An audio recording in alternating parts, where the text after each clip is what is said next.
Hey everyone, welcome to another fantastic episode of Left Wing Live. You're joined by TJ Whitehead, Powers Taken Not Given, and John Cooper from Counterpoint Politics. How are you doing, man? How's it been going, John? You know, ever since 2 days ago, I've just had a pep in my step, TJ. I don't know why. It's been it feels like a whole new world we're living in. Yeah, it does. It does. It's like it's the exact opposite of what happened after the last debate. It's just it's all everyone's been talking about, and we have a guest scheduled to join us today, Paul from Wiseacre. We'll see if he hops in. But yeah, it's just been, it's been really fun. It's been fun watching the conservative reaction to the debate. What have you seen from that lately? It is so funny because it is exactly the same reaction that I saw. Oh, here's our wonderful guest, Paul. Nice to meet you, Paul. How's it going, my man? Good. Yeah, thanks for joining us. Yeah, we had just hit the live button. I was like, I think Paul said he'd be here 6:35, so let's go. And we're very happy to have you, man. I've been following you for a while. I'm not sure how long. It's weird being on social media for a long time. Well, I guess 3 years, and so I've been doing it for 2.5. And it's like, yeah, you just know these people out there. How long have you been at this? On TikTok? Yeah. End of October will be 2 years, I believe. Okay. Time doesn't matter. I don't remember any. You got a fan. Oh, so Dirty Bubble wrote, hey, it's that guy from TikTok, which I guess could refer to all three of us, but I'm pretty sure it's you. I'm not sure that's what we're talking about. That's kind of frightening.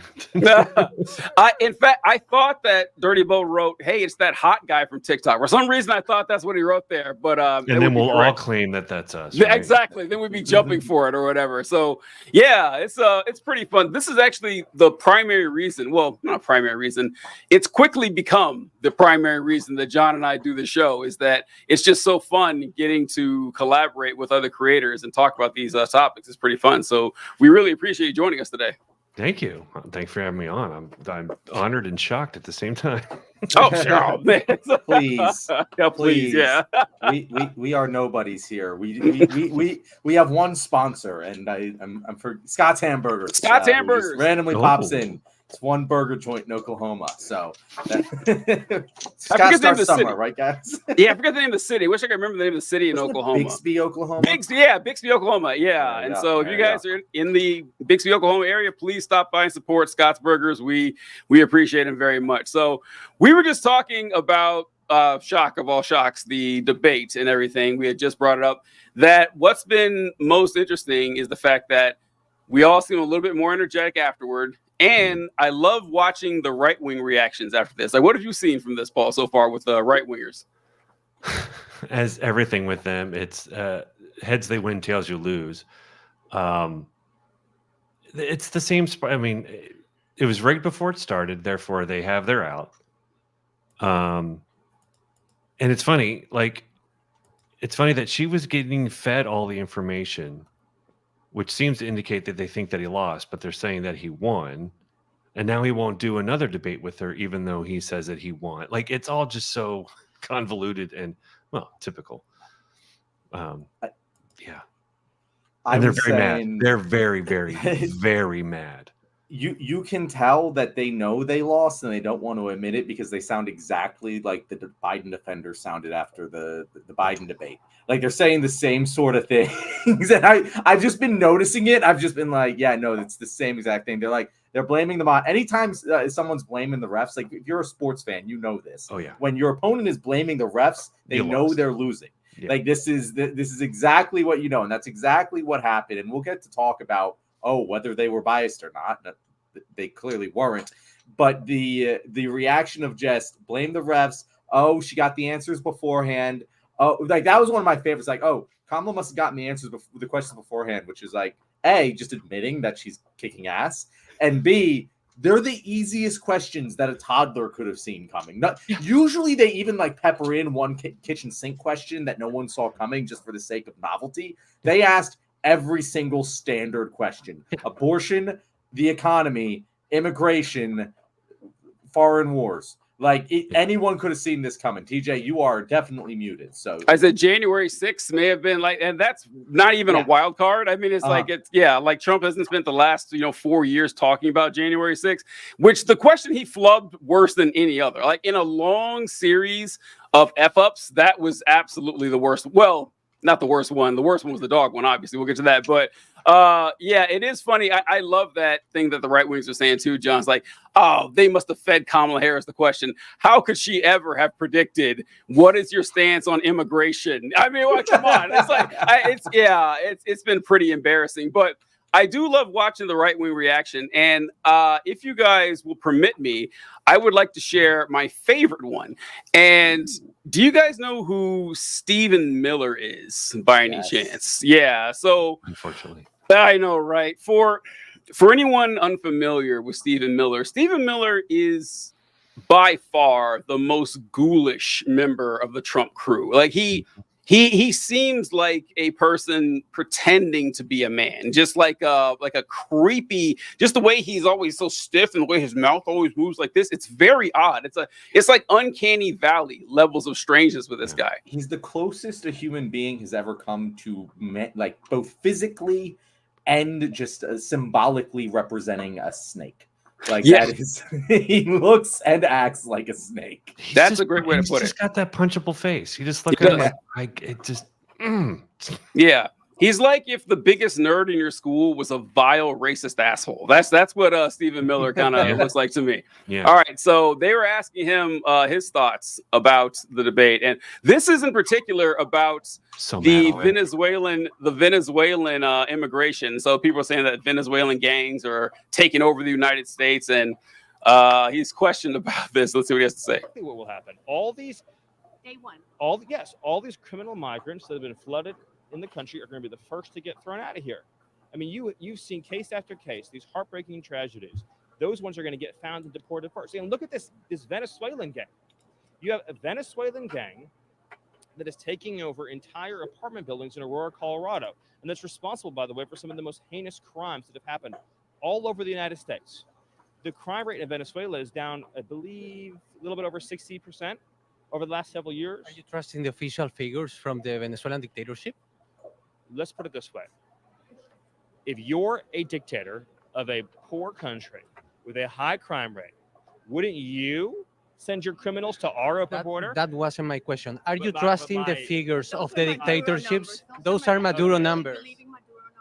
I am believing that it is in the interest of a criminal dictator to let his criminals out of their jails and come to our country. Do you have numbers, real numbers, not dictatorship numbers? The Venezuelan gangs that have you've seen the CCTV footage. I have a question. Who do you think? Answer me this. My family is from Venezuela. I know very well the situation of Caracas and many other cities. Right, tell me, who were the people with the high-powered rifles in the hallway of that apartment building? Who were they? They were gangsters from Venezuela. Right. No American community. But I was asking to you about figures, numbers, what I'm facts. saying to you is the facts are the dead bodies. The facts are. You said that Caracas has a lowest crime rate than the USA. The facts are the mutilated bodies. The facts are the people in the morgues that are dead. I was asking you about Caracas and the numbers in Caracas. Are you trusting the numbers of the dictatorship? I am trusting the fact that Kamala Harris is letting illegal immigrants into this country who are raping and murdering children. I had been very respectful. Why are you yelling? Do you know who? So, as you can see, we're taking it quite well. Stephen Miller is taking this quite well. The loss of Donald Trump is not weighing heavy on his mind at all. I mean, I do love that question the reporter asked him when he's like, well, Venezuela's crime, it's way down. Okay, so the source of that is Nicolas Maduro, like the evil dictator who you said that we shouldn't believe about anything. Why would you believe that his crime is down? Then just deflection, then immediate rage at this guy, because this is just something that, you begin to notice when you watch American news media versus pretty much any other country's news media, is that the idea of an antagonistic press or a contentious press is kind of lost in the United States. News reporters will actually make you answer the question and grill you on it. Stephen Miller wasn't ready for that. Paul, I'll throw it to you. What do you think from that interaction there? One thing that I love seeing is that there was no other news organizations other than the Epoch Times, which is an extremely insane Jesus Christ. Like, oh, And so he probably had thought it was all going to be softballs from people that are on his side. And then he gets this one person like, hey, I'm from Venezuela. You're full of shit. He's like, wait, huh? Because they surround themselves with yes men and people that will kiss their ass. And when they're pushed a little bit, they show what cowards they are, how weak their belief systems are. And they do what a bully does. They scream and yell, hoping that intimidates you and you run away. And it's not working anymore. It's not working. And they don't know what to do. Because that is an excellent. They don't know what to do because the playbook in America ever since 2016. I mean, it's this specific thing with reporters not holding politicians accountable for what they say. That's always been the case.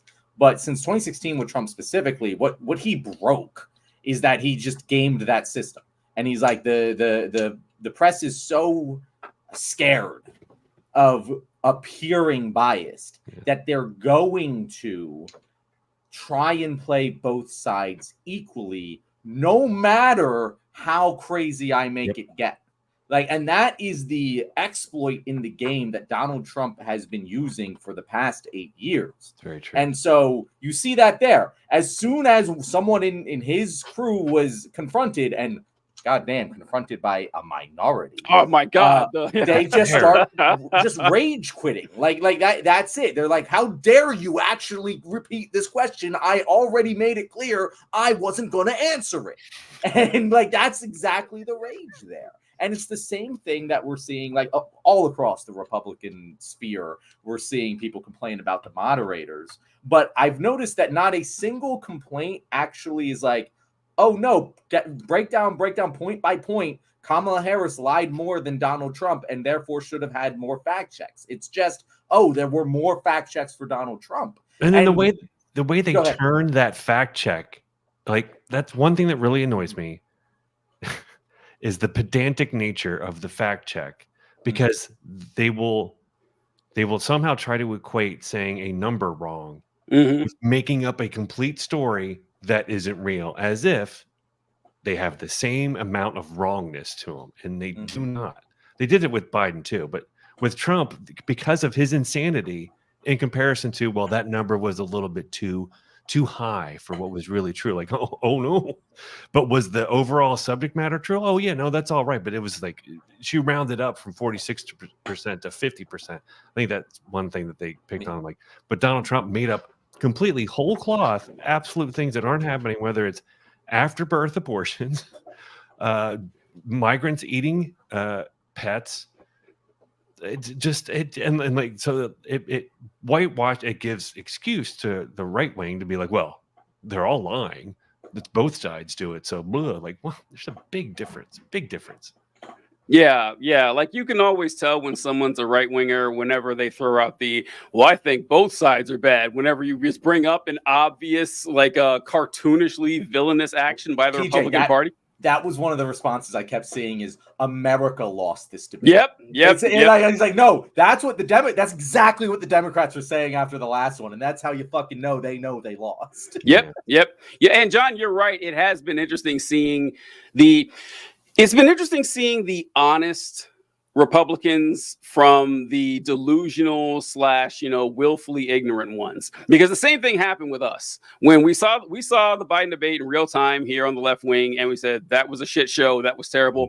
I was shocked to see how many people were like, no, actually Biden won that debate. I don't know what you're talking about. I was like, what planet are you on? This is happening with TJ, I made a post yesterday literally saying all of the Democrats who were saying Biden won the debate sound exactly like Republicans do now. And people were saying, no one said that. And I was like, what are you talking about? It's like mass hypnosis. Yeah, like, they did. Biden did a master class. Oh, come on, stop it. And I know it was insanity. But so it was interesting. There was a guy named Eric Erickson. Now I only know about Eric Erickson because he was popular with like Christian fundamentalists back in the day. I remember that name from back in those dark times. But I saw him.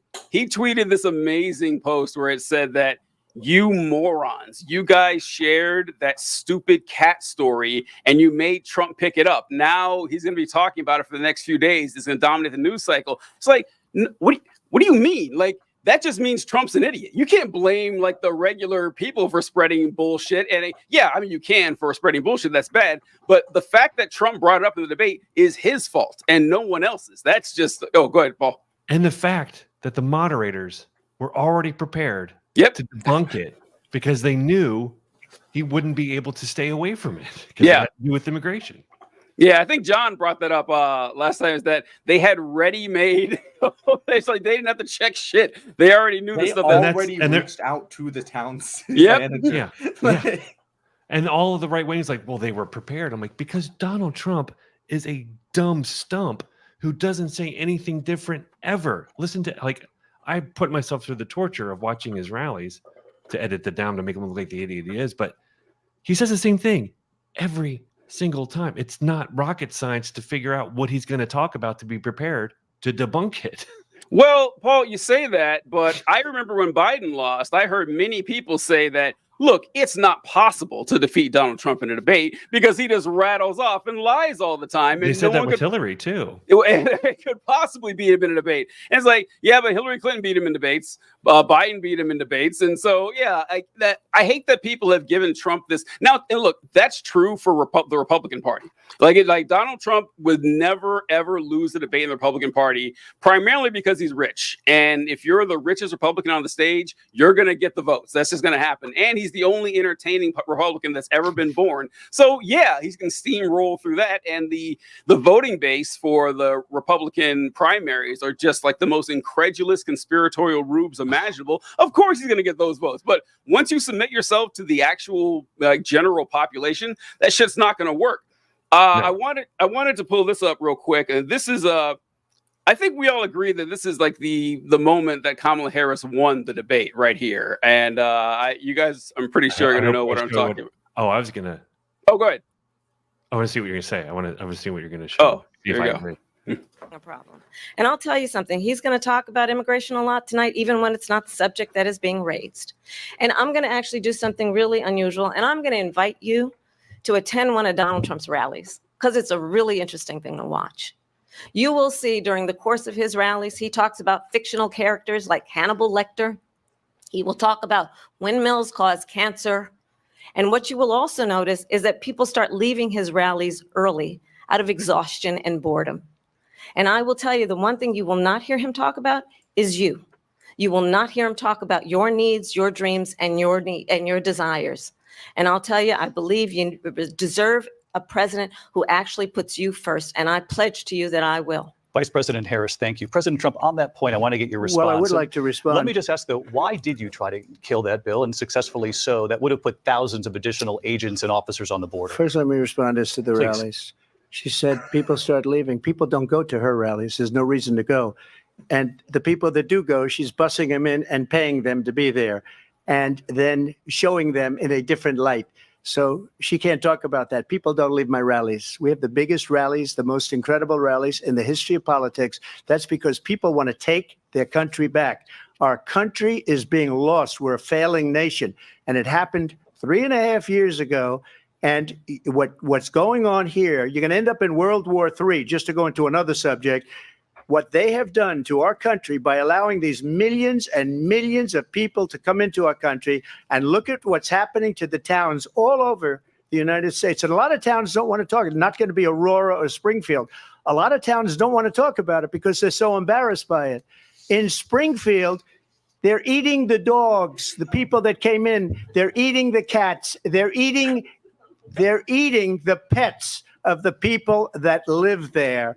And it's just as funny every time I watch it. But so, Paul, I don't know if you agree with me, but I think that the moment she won the debate was the second she poked Trump with the rally size and the board considers. Is that what you thought? Or yeah, I mean, she controlled the stage the second she went on it and invaded his space on purpose and forced him to shake her hand. She had him dead then. Like, he was a coward from there on after. Didn't look at her in the eye once. Never said her name once. That's and true. she had him. I never noticed that. Yeah, he didn't say her name. He did not look across at all. You're right. I did notice that. So I did never notice. Looked at her. Never said her name. So I think the not looking at her was actually like intentional. Intentional, but for his benefit, because You notice this, like when they would tell him when he debated Hillary Clinton, when you have a man debating a woman, you can't try to look intimidating. That's always the message. Like when they're like Sarah Palin and Hillary Clinton, that you don't want to do that because you come off looking poorly. And so I think he did that to try to benefit himself, but he ended up throwing it all away because he tried using the old reversing Kamala Harris's "I'm speaking" line, which does not work when it's a man saying it to a woman. It's like, no, man, like read the room. But John, what did you think? Do you agree that that's the moment that she won when she started flipping the rally thing on him? So I think so. When we watched this, and we commented on this live, but I remember us talking about it was masterful how she did the immigration thing. How she was like, and he's going to slip in immigration into every point, even though it's not good. And then she went into the crowd size thing. And it's so funny because the moderator starts asking Trump a question and Trump's like, no, can I respond? And he's like, well, yeah, that's how this works, Don. Yeah, I'm going to ask you the question now and you can respond. And he's like, no, I don't want to answer your question. I want to take the bait. He was like, every fucking, and this is the thing you know about the Republicans. Like they knew when Kamala Harris said that, anyone with an ounce of intelligence was like, shit, this is bait for Donald Trump. I hope he's going to answer this responsibly. And Don could not wait to just eat that bait up. And not only did he eat the bait up, but then he immediately did the thing that she just predicted he would do and started talking about immigration. And that was probably the best outcome. When Kamala's team was writing that obvious setup and bait, they were like, hopefully he responds about the crowd size. And hopefully that's the first thing he says. And the first thing he said, crowd size. Yeah. And they knew he would bring up immigration, but he did it in that moment. And then not only that, he went immediately into the eating cats and dogs. It could not have gone better for Kamala in that moment. And he just hook, line, sinker, dead. Absolutely. Look at the smile on her face. Look at that fucking smile, man. It's like, you're right. Because going into the debate, Trump, they said that Trump was debating training up with Tulsi Gabbard, because Tulsi Gabbard had some good moments against Harris back when they ran against each other in 2020. And fat lot of good that did. I was like, who gets like Donald Trump is going to be Donald Trump. You're not gonna have this. He's not gonna change his stripes anytime soon. And of course he's gonna. And the only thing was like how badly he would fall for the bait and how badly he'd go with it. And during the Biden debate, we pointed out that every response he made brought up immigration. Didn't matter what it was. He would bring up immigration. So it was really smart of Harris to say, I'm just going to head him off in the pass here. I'm going to be like, let me be like B Rabbit at 8 Mile. That's exactly what I was thinking, TJ. You stole that.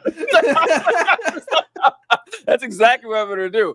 And let's see. Let me see if I can, if we get anything else from here. But, oh, God, the eating the dogs. Oh, hold on. We got to run. Eating the dogs, eating the cats. All right. So I think I'll play a little bit more from that. But when he said that, like, we were all thinking, is he going to do this? Is he that fucking stupid? We were in tears, Paul. We were laughing so fucking hard during the debate when he said that. And it's not just that he said it, it's how he said it. He said it like the way an insane person would say, they are eating the dogs. And it's just like, whoa, buddy, what's going on? The rainbows are shooting blood babies at us. Like he just lost his mind. Like, okay, man. TJ, I want to circle back to the cats and dogs thing because I want us to do a whole segment on that story because that story is wild. Okay, beyond just. And I'm in Ohio. I know how. Oh, are you? Okay, all right, cool. All right, so we can't get to that one. I also wanted to mention, like, for like the debate segment of that, is that when he was pressed on it, and they were like, "Yeah, we talked to the city council, like this didn't happen," and he said. It probably the low-key funniest moment. It's going to get overshadowed. But when he was like, but I saw a guy on TV. And it was just like, you saw the monkey spinning in the wheel in his head. He's just like, yeah, no, this has always worked for me. I see a guy say it on TV. It's true. I say it again. No one checks me. What the fuck you talking about? I saw it on TV. Therefore, it is real. He genuinely believes that in his heart of hearts, that this is a real thing. Donald Trump doesn't know that it's fake. He doesn't think this is misinformation. And that's why Eric Erickson's tweet was so real because they know they're dealing with a toddler. Yeah. They know how to manipulate him. They know exactly how to do it. And they know he can be manipulated. And they're just several upset the things are Democrats finally commingling figured now. the fuck out. It's not that hard. And we've been saying this for years, DJ. No, it isn't. I plan to do a video about that line, because that's my favorite line too of the time when he said, "But I saw it on TV," because I feel like I've had this conversation with like Facebook boomers 1,000 times. It's like, no, that's not the reason this is happening. This is the reason, and here are the sources for it. Here are certified experts in the field that you can look up who have talked about it. It's like, well, I saw it on Newsmax, I saw it on Fox, I heard it on 1066 radio or whatever, freedomeagle.net. It's like, that's it. That's all that they need for something to be true. And it's kind of like this ancient, primitive way of thinking. And I remember learning in school about a time when like books were still fairly new and literacy rates were low. And people didn't trust the information that they saw in books because they didn't know the author. Like they could learn about the author. And they said that people were way more likely just to believe like, oh, well, Mike said it and I know Mike. So like Mike could have made it up. They don't care. But it's the fact that they knew something about the person. They were way more likely to believe that than they were to have like a research, manual from someone who was an expert. And like a lot of folks are still in that primitive mindset. Like they can't think abstractly from their own experience. It's kind of weird. I wanted to show this one here. This is, let's see. I think this is so many things going through my brain right now. Oh, go ahead. You got something to add there, Paul? We're gonna move on. The one thing that talking about a toddler, he's a toddler. Yeah. So many times, her face looking at him was that of like a elementary school teacher looking at a child who can't figure out how to solve the one-piece puzzle. Just has one piece in it. They don't know how to solve it, and she's like, "Oh, poor sweetie." No, like the way she looked at him so many times, like that. Oh, you poor dumb dear. It was brilliant. Yes. Did you notice, like he says it really quickly and it's abhorrent, that I think a lot of people missed when he was talking about how he wasn't sure that she was black. He said, I had read it somewhere that she wasn't black and that she put out. He threw that in and then went right on by it. I heard him say that, Paul. I'm actually willing to give him the benefit of the doubt that he was saying she wrote that out there, that she because it doesn't, as much as Donald Trump doesn't make sense in any stretch of the definition, it really didn't make sense to put that into that sentence. I just couldn't tell if he was comma-ing things or not. Yeah. I think he meant she put that out there, but it is. I think so too, but I also hate giving him any benefit of that because that's us ascribing him intelligence that I don't know that he has. That's the problem with a lot of the media. They will ascribe meaning to the insane things that he says, like with Hannibal Lecter. They're like, oh, it's because he's stupid. He doesn't know the difference between asylum, but they will do that, give him benefits of the doubt. And I'm like, I'm tired of doing that for the guy. He's a piece of shit. Not smart. I didn't catch that about the put out thing. I don't remember hearing that. I have to listen to it. Which, yes, I immediately said, oh, he's probably to say that she wrote it. But I'm also like, but he's going to mention the eating the pets thing. And that's something that was put out there online constantly. That the only reason she got that job was because blah, blah, blah. I'm like, he is that online that he has that in his brain. If anyone would do it, it would be him. I wanted to sorry to no, that's all right.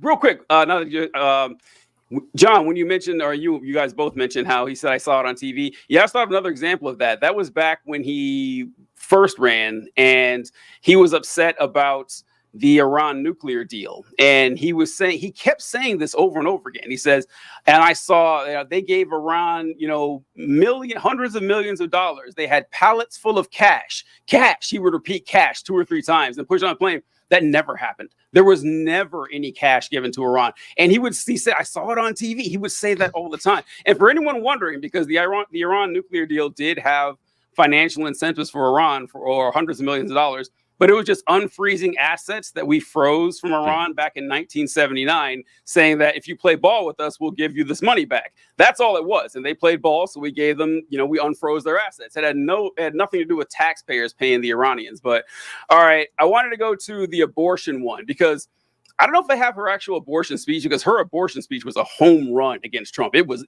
pristine. It was fantastic. It was her most passionate response. Yeah, on the most important topic. And so I thought that was a good job by her.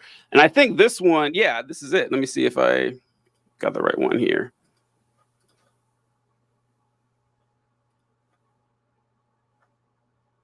That's definitely the cats and dogs smile. Yeah. Say what? That's poor definitely dumb the cats and babies. dogs smile. Just looking at him like, oh, you. Sorry. It was funny. It was funny when because I thought the same thing. I was like, she's looking at him like she's realizing, oh no, I was kind of worried that he might come out and like be better, but no, this is the child I prepared for. This is so. While I'm thinking of it, if there's any people on the right watching this right now, there are. Trust me. I want you to think about. I want you to think about this. If Donald Trump was so easily derailed by someone that you think is unintelligent, as you keep calling Kamala, how do you think he fares against someone like Putin or Kim Jong-un or these other people who I bet in your mind you think are way smarter than Kamala? How do you think they are able to manipulate him? He wouldn't even look her in the eye. He wouldn't even say her name. He wouldn't even shake her hand. He was intimidated by her. How do you think he's going to do against these people that he praises all the time? It's a great point, Paul. He'll probably agree with them. That's it. That's what I mean. Like, he is so weak and vain that he'll just go along with them. Vice President Harris, want to give you your time to respond, but I do want to ask, would you support any restrictions on a woman's right to an abortion? I absolutely support reinstating the protections of Roe v. Wade. And as you rightly mentioned, nowhere in America is a woman carrying a pregnancy to term and asking for an abortion. That is not happening. It's insulting to the women of America. And understand what has been happening under Donald Trump's abortion bans. Couples who pray and dream of having a family are being denied IVF treatments. What is happening in our country? Working people, working women who are working 1 or 2 jobs, who can barely afford childcare as it is, have to travel to another state to get on a plane sitting next to strangers to go and get the health care she needs, barely can afford to do it. And what you are putting her through is unconscionable. And the people of America have not, the majority of Americans believe in a woman's right to make decisions about her own body. And that is why in every state where this issue has been on the ballot, in red and blue states both, the people of America have voted for freedom. Vice President Harris. Before we start talking, this is just 2 clips we've shown so far, and twice now has Donald Trump interrupted the moderator before the moderator could prompt him to speak. It's so funny. He did it the whole night. Yeah, it was fantastic. Yeah, and of course, he just can't help himself. This Trump just can't help but being so belligerent about that. And I think a lot of these discussions, we focus a lot on how bad Trump was and take away from Harris's performance. And Harris, we all knew that all that Harris had to do was come out there and be a competent politician. She didn't need to be, William Jennings Bryan up there. She did not need to stun everybody with her oration, but she did an excellent job. When she needed to be passionate, like with the abortion speech, she was passionate. When she needed to throw in, because she could have thrown in that immigration line that Trump rally line or the immigration line anytime she wanted, found a way to poke the bear and everything, walking up and shaking his hand and forcing her presence upon him. She did an excellent job. And I think this is a great example of that. What do you think, Paul? Yeah, there were obviously questions that she avoided. I understand why. I really hate the "are we better off" question, because it begs so many questions about what is better off and in what sector for whom, and why answer that question. It's clearly trying to presuppose that there is something that isn't better, and that is based on a lot of perception and personal. But yeah, she's not Obama. I've seen a lot of people like, well, Obama was so much more passionate and articulate. Well, she's not him. Yeah, She is who we need at this time.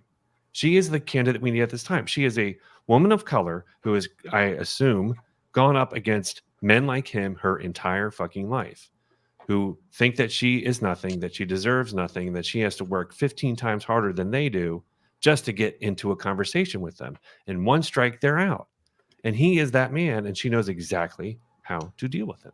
She is the right person for this moment, which is to bury MAGA. Yep. She is not other candidates, because this is not the same time as them. This is not the same place that we are as a country. We are completely different, dealing with different things, and she is the right person for the right moment.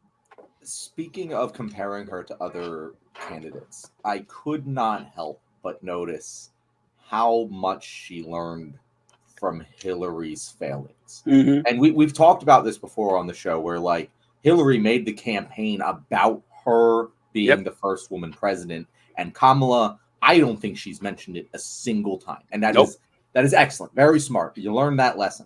Make it about Trump, not about you being the first woman president. She nails that. But even in a lot of the things she did, her mannerisms, when she made the joke, when she was like, this former president, like Hillary Clinton would have face planted that joke.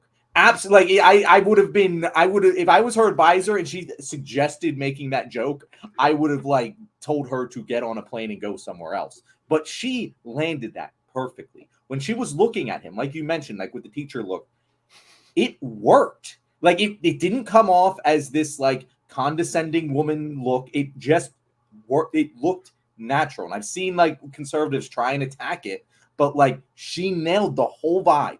She got it. And I don't know how she did. Like it was way better than my expectations. I thought at least a couple times she would come across poorly. She would come across unlikable.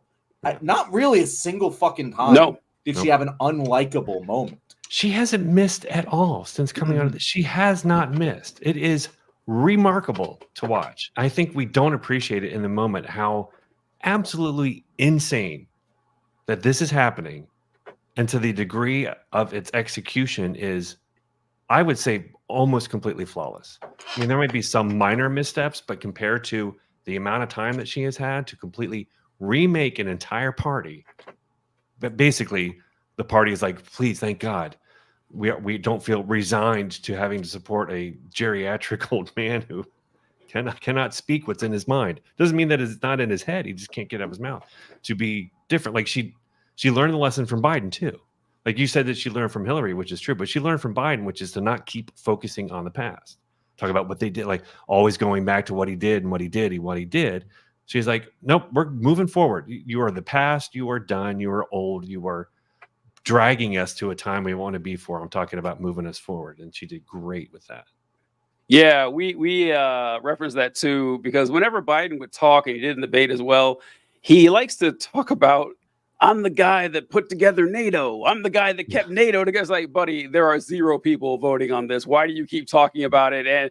And Trump mentioned NATO in the debate. And I was like, oh, Biden's really jealous. He would love to come back to the debates to talk about NATO one more time. And I had brought up what John mentioned about learning from Hillary Clinton and not talking about how it's going to be a big deal to elect me as the first woman president. Hillary Clinton did that a lot. Because I brought up when Obama ran back in 07 and 08, I was watching very carefully to see if he would ever mention, if you elect me, I'll be the first black president. To my knowledge, he never brought it up one time. And I remember thinking, that is very smart. That is that's good politics right there, because who gives a fuck? Like that's cool and all, but you're running for, convince me off the, you're the basis of the strength of your own ideas, not about making some sort of history. And Hillary Clinton, so she had the example of Obama to say, okay, no, but she did it anyway.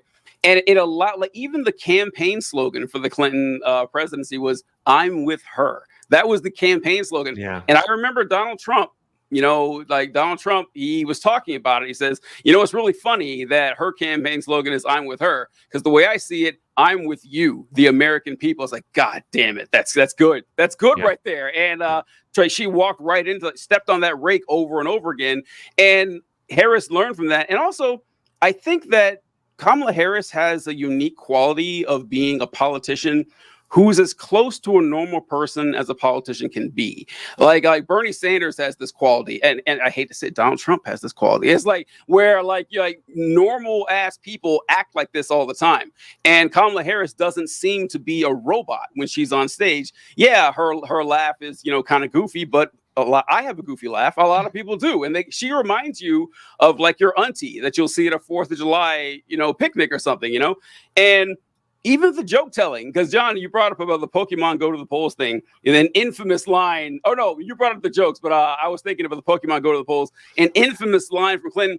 But I will defend to this day, that could have been a C+ joke if she delivered it well. Yeah. Like if she was just talking like, we had this Pokemon Go, but how about you Pokemon go to the polls? Like that could have worked. Like that could have worked, but she doesn't have it in her to actually, deliver jokes very well. So I just want to give credit to Harris, because even I've been saying this a long time that anybody could beat Trump in a debate. And I made a video saying that, yeah, look, she just showed me a normal person. But I do want to put it on the record that I am not trying to take away from Kamala Harris's performance, because she has done an excellent job.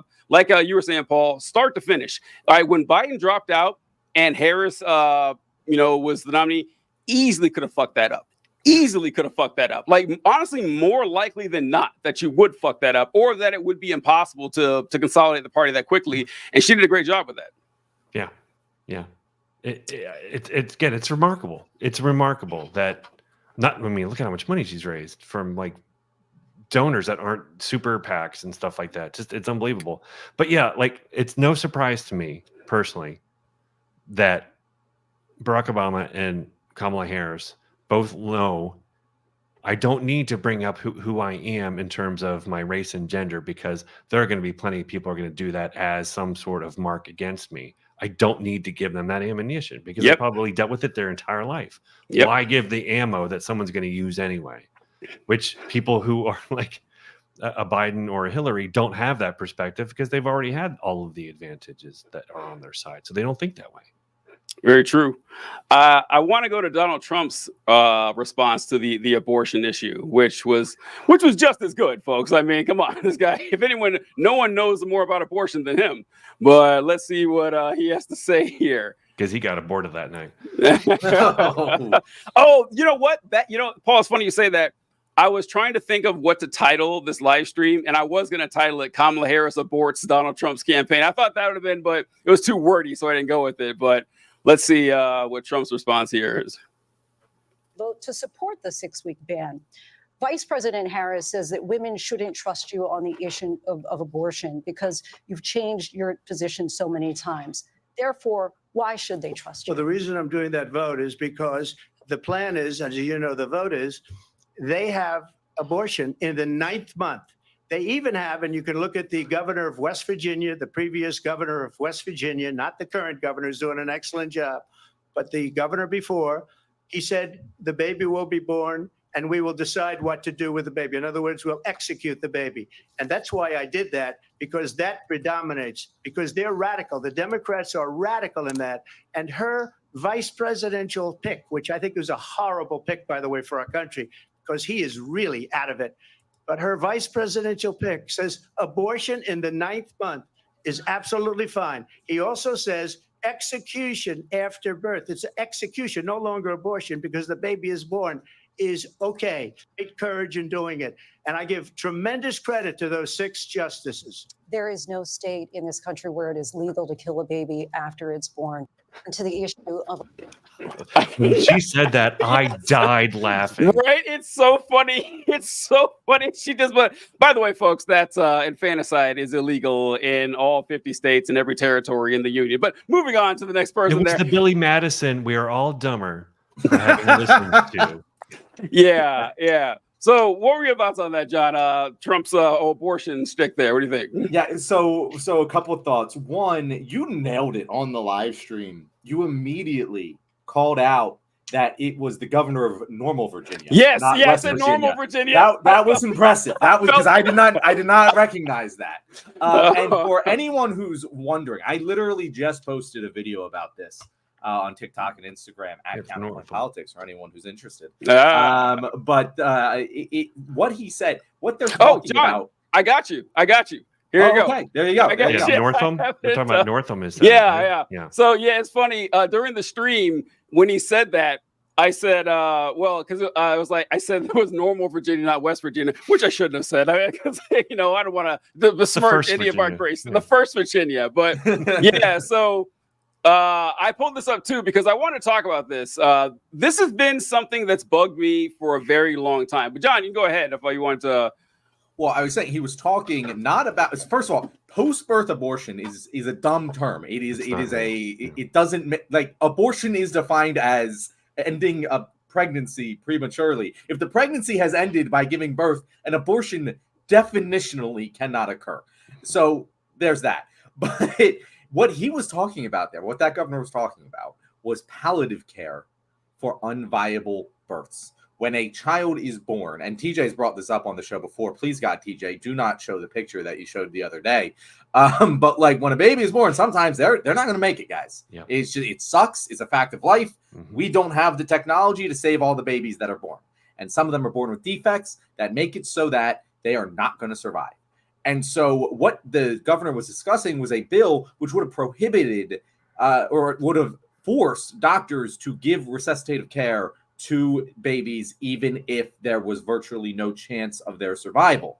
And that is awful because it puts them in additional excruciating pain. The parents cannot hold their child at all. They just die on the machine. And it's sad. And that is what Donald Trump is describing as executing a baby. Like that, it's a complete unreality.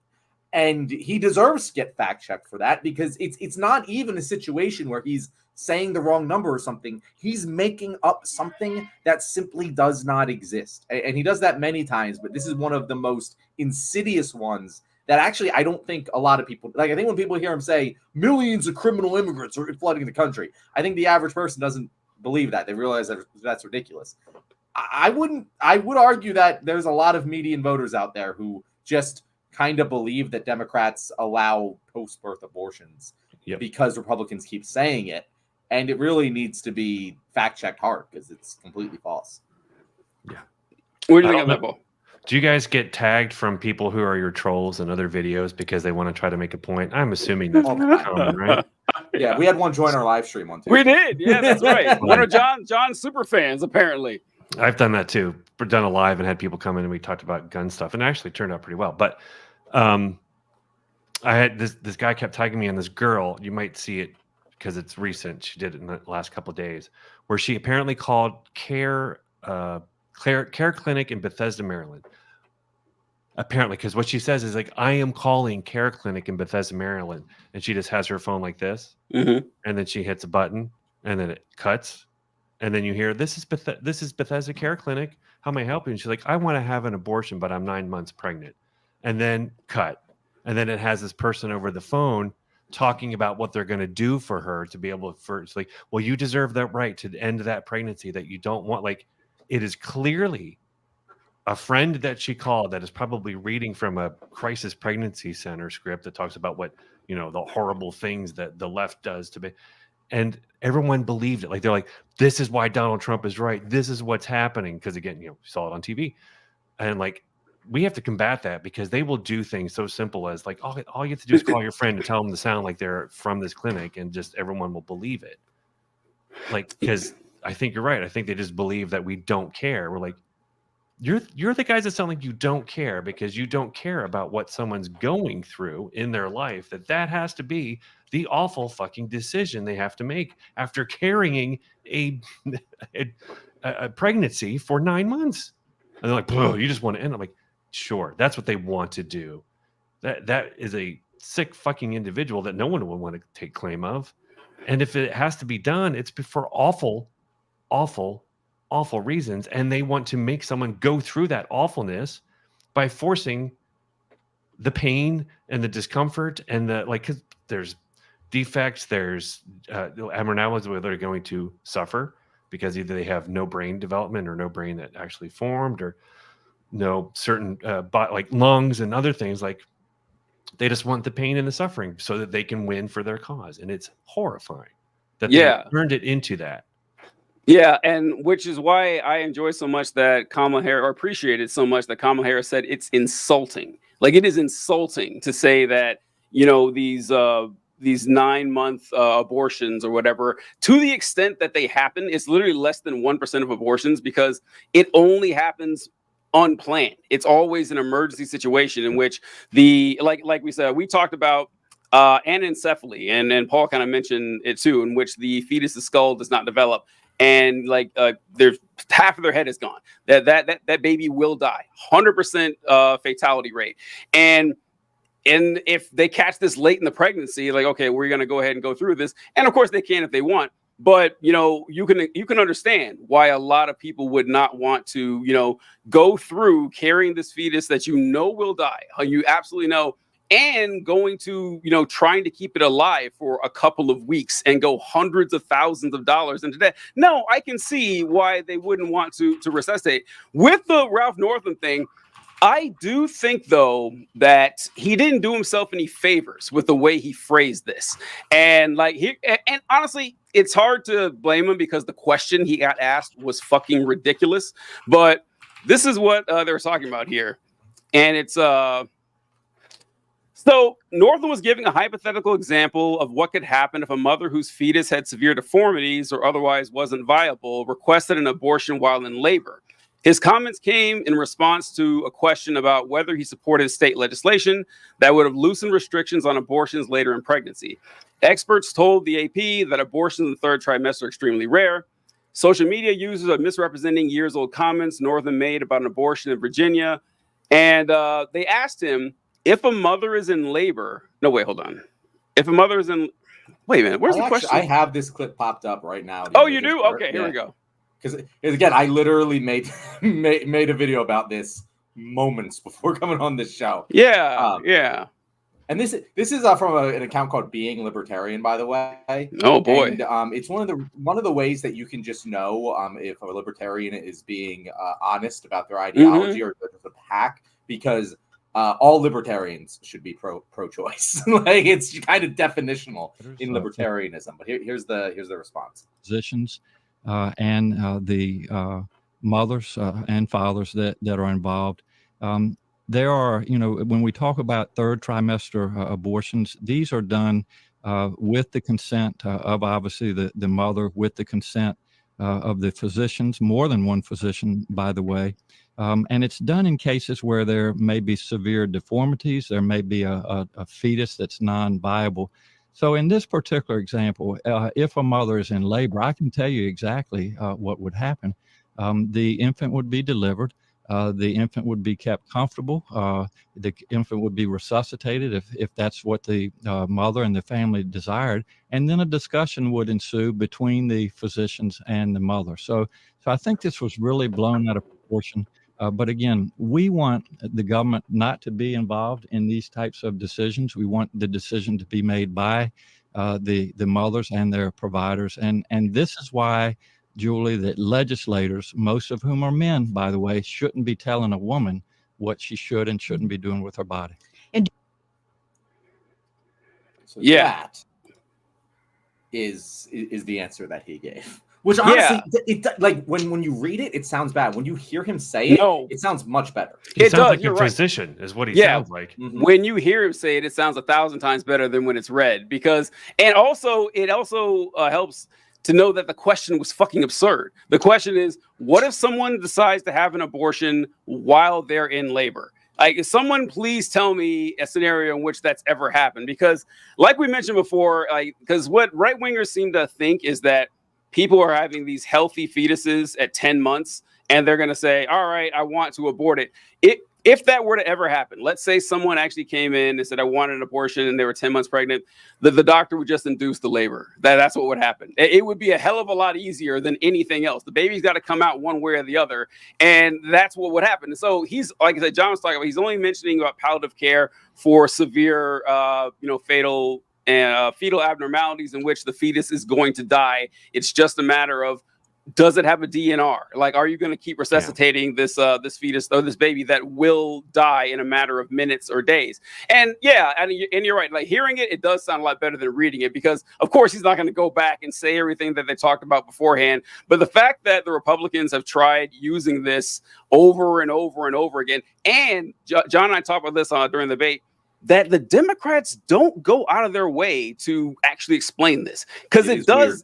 It's weird. Like, I think they're afraid of it. I think they're afraid of getting clipped and coming across wrong, because it's a delicate plane to land, but like they can do it. You can, yeah. This is what you're there for. Same thing we're saying, TJ, about the tariffs. Like that was so. Like Paul, you're like, she played an almost perfect game, and I agree. But I thought she had a giant missed opportunity to not explain what tariffs were to the American people. Agreed. She missed the China thing, which is, I think Ezra Klein talked about this, that she should have said, well, I'm a big enough person to admit that Donald Trump did some things that were right, like the tariffs on China, because we have to be competitive with China in the marketplace so that we continue to build our technology. I disagree with you there on that one, Paul. Well, I mean, she could say something. I mean, the fact is we did keep them. She can't ignore the fact that we did, and rather than ignore it and seem like this, so they can pick on that and be like, she lied, she ignored it, would be like, we beat it. It doesn't necessarily help, because he wants to do the 10 to 20% tariff on everything, which is basically trade war with the world. That's not a good thing, because you think about the large corporations in here that are multinational. They're just going to be like, oh, well, then you guys are going to pay for this. And that's what's going to happen. And like she said, she pinpointed actual study like the Cato Institute and the Wharton School, which was brilliant. Brilliant. I love that she brought up Wharton just to stab him again a little bit. That was funny. About it, and he's like, well, I have some professors that blah, blah, blah. I know. You know a guy? Pathetic. I do like the idea, Paul, of trade World War I. That sounds very funny. Just like kind of get the ball rolling on that. Why not? That's pretty good. But yeah, although there was only so much you could do, I guess there's only so much in such a period of time. You kind of call your shots on that. But the overall debate in general, John, what do you think is going to be or from what you've seen, the aftermath of the debate so far? So from it's hard to tell, because when you're looking at polls post-debate, it's important to understand that the polls that are coming out for like past 2 days and a couple more days after this, they're not post-debate polls. They're polls that were taken before the debate happened. So, and then polls that you're going to see in the next couple of days after that, they're going to be very, very high variance polls, because they're not conducted with the amount of time that it takes to do real substantive polling. We're not going to know the actual results of this for about another week. So I am interested to see how the polls move. I do think it's going to have a substantial impact. Not as substantial as the Biden debate, but I think it's going to be somewhere around half of that in terms of the polling difference. We saw the CNN, and something that I read that was very interesting is that the CNN always does the independent voter, undecided voters. They have the panel of them, and that panel actually does tend to be slightly predictive of how the polls are going to go. And she smashed him. It was like an 18-point difference. And that is the largest difference, with the exception of the Biden debate and the Obama-Romney 2012 terrible debate that we all tried to erase from our memory.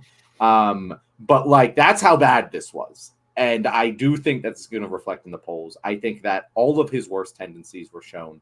I think that non-online people, I think, were horrified by that. Like I understood everything Donald Trump was saying, because I am immersed in the conservative online social media sphere, but most people aren't. Right. And he just came off like a crazy person. Yeah. The undecideds are the ones that aren't online all the time, and they look at that and be like, what in the fuck is he talking about? I mean, even we were a little bit, I was watching it too and being like, what is he doing? Like, I know he says this at a rally, but that's a rally. Yeah, I agree with all that, and that you're not going to see the effects for another week or so on how these are going to affect Trump. It's just that, man, I ever since I remember being in high school and thinking that who the hell is undecided by October? I can't for the life of me put myself in that mindset where, oh, it's presidential election time and it's 3 weeks away. Guess I better read up on these candidates. It's like, what? How? Especially someone like Donald Trump, who think about it. I was thinking this today. Donald Trump has been running for president for 9 fucking years. 9 years. He is just. It's been a constant. Never stop. Yeah, and I figure I'm always surprised when I hear. So I know plenty of people who voted for Trump in 2016, and then by 2020 said, "Okay, that was a horrible mistake. I can't believe it. I'm not doing it again." But what really surprises me are people who voted for him in 2016, voted for him in 2020, and now are like, "Oh, I can't vote for him." Say, he's the same dude. Like nothing has changed about Donald Trump since he's been in office. But I don't know. It's just kind of weird. So, like, I think. Okay, this is not conspiratorial. I'm just saying, like, this is just something I thought for the last, 25 years or so. I think undecided voters are lying. I think they're fucking liars. I don't believe them. In October, I 100% agree with that, I TJ. don't believe it, man. I do not believe them. I don't fucking believe it. Ken Bone, go fuck yourself. Like I have anecdotal evidence from canvassing. It is completely a lie. Yeah. All right, what have you seen? Yeah, what have you seen? So we go to doors of either people who voted Democratic or undecided. And when you go to an undecided door, I'm in a very red area in Ohio. The undecideds were like, oh, I'm all in on Kamala. This is great. But the ones that were undecided that didn't, they're like, I already know who I'm voting for. You don't need to be here. You should just go. Like, oh, you don't seem very undecided to me. But they remain undecided because they like not to be labeled. That's it. All right. So when did they refer to themselves as undecided? Like if they would have had time to change their status? They basically, I guess, an undecided would be considered independent. They don't pick a party one way or another on their registration. Yeah. So they are considered undecided, and they haven't maybe they haven't voted in the I haven't ever asked them how they classify that. But maybe they haven't voted in the last couple elections. But when we went to the door, they were pretty decided. Yeah. So I agree with you. I think it's bullshit. I also think that polls are pretty much bullshit too. But because like independents and undecideds are different. Like independents are like a lot. I like when people say they're independents. I knew this lady and on Facebook, and she would just she was this boomer, and she would write in these paragraphs, 5-6 paragraphs of every right wing nonsense, like all caps bullshit. And at the end, she'd always tag. She put registered independent, like it fucking mattered. Like we know that you're a conservative. Like who cares? Oh, you're so cool. I know, right? But I do get why people refer themselves as or don't want to say I'm voting for the Democrats or the Republicans, because if you do that, then someone's gonna be like, oh, so you agree with X, Y? So, no, okay, all right. You don't want to be, pinned into a corner like that. Although I'd rather do that with the Democrats than the Republicans. But yeah, I think that undecided is just they like the attention. I think they like the attention too. That they're like, oh, we got to try to woo these people. Pick me, I think that a lot. So yeah, we'll kind of see. John, do we want to? You said you want to talk about Ohio, right? And the immigration thing. Yes, TJ. I've been waiting to talk about this ever since I got absolutely been chomping at the bit, so to speak. No pun intended. This is a story, like stories come and go. The news cycle, it washes through things. But every once in a while, something just sticks with you personally. This was one of them for me because the harmfulness and absurdity and just blatant racism of this story is so striking to me. And I know that I shouldn't be surprised with Donald Trump and the conservative sphere being racist about immigrants. Like they do it all the time, and they've done it since 2016. But this one, this is it for anyone who's like, hey, why was Donald Trump talking about eating cats and dogs? Here's what happened.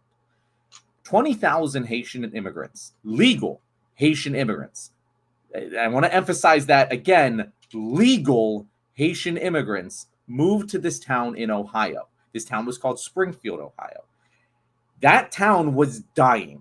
If you've ever driven through Rust Belt, America, and this is do it all the time, not necessarily Ohio, but I'm from Pennsylvania. It is depressing because you see town after town after town that used to be industrial towns that are now just devastated. Houses are boarded up, and the people who are there half of them are opioid addicts. And that might sound like an exaggerated number, and I am pulling it out of my ass, but that is what it genuinely feels like when you drive through these towns. And that's not just disparage the people there. They are victims. These towns have been victimized by corporate America in multiple different facets. This town of Springfield, Ohio, rebranded itself, started a program in order to attract businesses to the area, and it was massively successful. They got an auto parts manufacturer to come. They got a microchip manufacturer to come. They got like a lot of different businesses came to Springfield, Ohio, and eventually they didn't have any more people to hire because all of the young people in this town, like so many of these Rust Belt towns, either left or stayed and got addicted to opioids. And so they were just out of working age people to hire. So then you need to bring people in. And it's kind of just word spread through the Haitian immigrant community. Hey, Springfield, Ohio, we got a community here. You know, there'll be people who you're familiar with, but there's going to be jobs for you. So 20,000 immigrants come to this town. Now, on paper, Republicans see that and they're like, oh my God, 20,000 immigrants flooded this Ohio town of 60,000 people. This is awful. They're overloading resources, blah, blah, blah, blah, blah. But that is the exact opposite of what happened. The story of Springfield, Ohio is a story of immigrants coming in and revitalizing a dying American town. That is what really strikes me about this story, is that if you actually look into it, it is the opposite of everything that these people are saying. And now I'm sure you're thinking, well, where does the fucking eating dogs and cats come into this? And it came into this because Ian Miles Chong, wonderful, wonderful, not American citizen, is obsessed with American politics. He just tweeted out this story about this woman who was arrested for eating a cat. This woman did eat a cat. The problem is, he said it was Haitians in Springfield, Ohio. Couple problems with that. This woman was born in America. She's not from Haiti. Other problem, she's not from Springfield. This town was 170 miles away. It just also happened to be in Ohio. So then that just went around. Charlie Kirk talked about it. Elon Musk talked about it. All of the big names, like they brought it up. And then in a couple days, this just snowballed. And then you have former President Donald Trump saying it on a national presidential debate stage that Haitians are eating cats and dogs. This community that genuinely is a success story is being so racistly described as eating these savages coming over and eating these cats and dogs. I swear to God, when you look back and read things about like Britain and how they talked about the fucking Africans that they were colonizing, it reads the same way as these stories about these people. And it is disgusting. It is everything that is wrong with the conservative movement and the anti-immigrant ideology. I just got on my stump and talked for like 10 minutes there. Paul, let me hear what you have to say about this. So did you I don't know how much you guys knew about this story. I know all about it. I did my research. I'm in between. I live between Cincinnati and Dayton. Springfield is right outside of Dayton. Did you see what happened today in Springfield? Today? Oh, no. Take a gander. Take a gander. No. Was someone like... Paul, gander might be the wrong word. Yeah, take a look at that. Yeah, you might need geese story. Yeah. Whoever eats ducks or geese? Nobody. Oh, wait. No, there are bomb threats all over the city today. All over the city. Yep. Wow. Because go figure, of course. Because the commando cosplaying cowards think that they're going to go in there and do something about something that isn't happening. That's what they do every time. They make up something and they cause violence to people who do not deserve it, only because they don't like them. They don't like them. And Donald Trump made that very clear in the debate, that the only reason that he doesn't like immigration is because he doesn't like immigrants. He doesn't want any of them here. And he'll do whatever he can to make sure that they are targeted. And it's disgusting and terrifying. Yeah, Canton is near Cleveland. And they found that police footage going around where they found that woman who was mentally unfit. Like, she literally pled by reason of insanity. And they found that on Twitter, of course. Where else would they find it? than to attach what they want to do. Like, well, we have to find a group that we dislike that we want to get rid of here. Oh, it must be all these 20,000 people that are in Springfield, a number that's unprovable. Who, even the mayor's like, no, these are good people. They're working very hard. They've contributed so much to the society of Springfield. And now I guarantee you there's going to be consistent and constant attacks and violence happening there, which is despicable.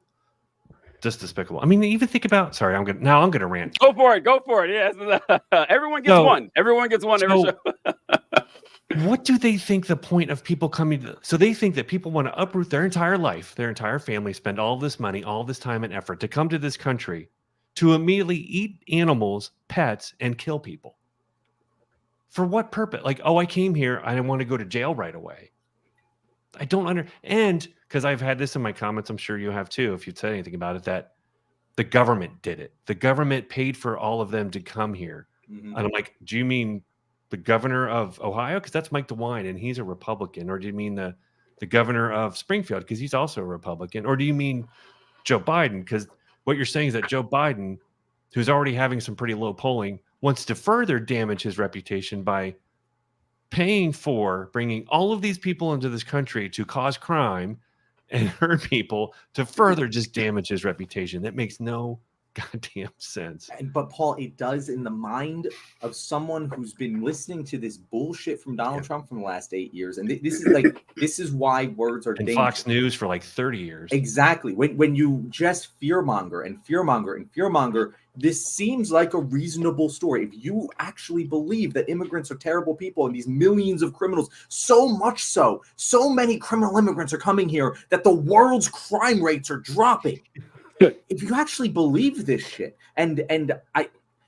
Democrats are at fault here too, because they have cowardly just let Republicans do this. And they no longer even try to fight this. They don't say, like, if Kamala Harris actually fucking cared, she'd be like, yeah, no, Springfield, Ohio, no, their GDP has increased. I think it's like fucking 50% since 2020 when these Haitian immigrants started coming. They've added thousands of jobs in this town. They're revitalizing the town.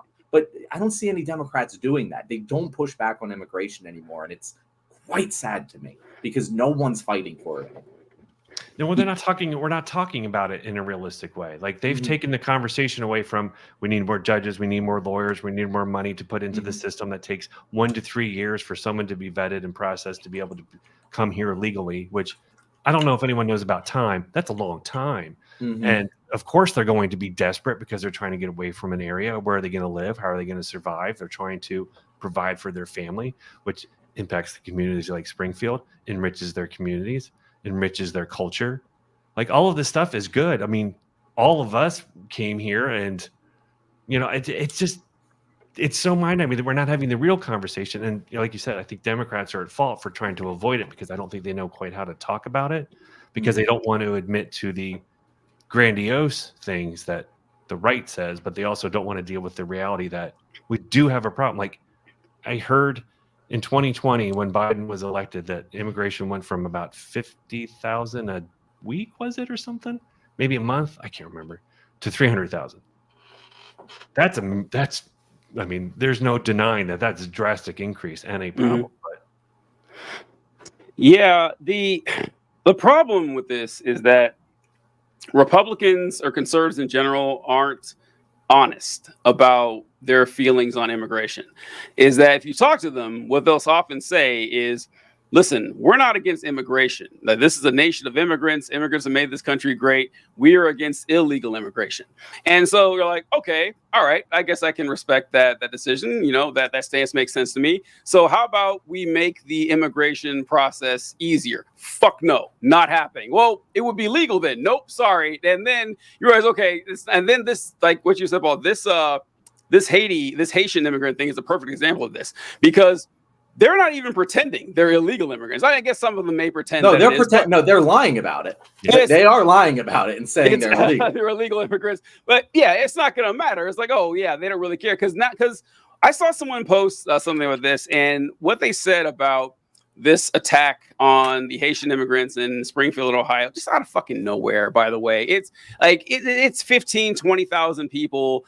Haitian immigrants make up for 1% or less of the immigrants that come to the United States, legal or otherwise. And just like they need a specific group to target.